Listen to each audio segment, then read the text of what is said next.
Hello everyone, welcome to One Question, One Concept series. In this each session, we tackle one important question and break down one key concept clearly, simply and quickly. So let's dive right now today's topic. ये question previously पूछा गया था UPSC में. इसको समझो. Despite being a high saving economy, capital formation may not result in significant increase in output due to what? Weak administrative machinery, illiteracy, high population density और high capital output ratio. तो इसका answer है high capital output ratio. ये समझो कि capital output ratio क्या होता है. कैपिटल आउटपुट रेशियो एक इकोनॉमिक टर्म है जो ये बताता है कि इकोनॉमी में एक यूनिट आउटपुट या जिसको कहते हैं एक यूनिट ऑफ प्रोडक्शन जनरेट करने के लिए कितने कैपिटल की रिक्वायरमेंट है, कितना कैपिटल चाहिए. ठीक है ना. आसान से शब्दों में ये समझो कि अगर 100 रुपए का प्रोडक्शन करना है तो उसके लिए सपोज 300 या 400 की इन्वेस्टमेंट की जरूरत पड़ती है, 400 रुपए लगाना होगा हमें, तो हमारा कैपिटल आउटपुट रेशियो बनेगा 4:1 का. समझ में आई बात. यही है कैपिटल आउटपुट रेशियो.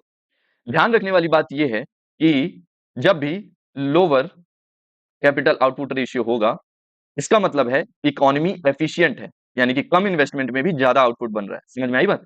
और जब हायर कैपिटल आउटपुट रेशियो होगा, इसका मतलब है कि इकोनॉमी इनएफिशिएंट है, यानी कि ज्यादा इन्वेस्टमेंट करने के बाद भी हमें आउटपुट कम मिल रहा है. नाउ इसके आगे आता है एक term incremental capital output ratio. One और an additional capital which is required to generate additional output या additional production. देखो किसी भी additional 1 unit of production को generate करने के लिए जितना additional capital required होगा वही हमारा incremental capital output ratio कहलाता है. समझ में आई बात. फॉर एग्जाम्पल अगर 200 करोड़ रुपए की एक्स्ट्रा इन्वेस्टमेंट करने से 40 करोड़ रुपए का एक्स्ट्रा आउटपुट आता है, तो इसका मतलब होता है कि 1 रुपए के आउटपुट के लिए हमें 5 रुपए का एक्स्ट्रा इन्वेस्टमेंट चाहिए, और यही इंक्रीमेंटल कैपिटल आउटपुट रेशियो कहलाता है. ठीक है. अब इस पे एक क्वेश्चन मैं आपसे पूछूंगा. In an economy incremental capital output ratio rises sharply over a period of time. Which of the following can be possible reason?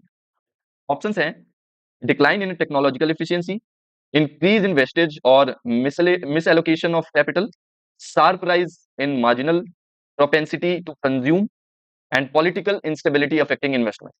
आपके options A B C D ये दिए हुए हैं, आपको कमेंट सेक्शन में कमेंट करके इसका आंसर आपको बताना है. एक और क्वेश्चन है economic growth in a country x will occur if there is a technical progress in world economy, there is a population growth in X, or there is a capital formation in X, and the volume of trade grows in the world economy. तो आपको comment करके इसका answer जरूर बताना है. ठीक है ना. तो let's wrap up today's one question one concept. If you found this helpful, keep exploring one question at a time, one concept at a time. See you next time.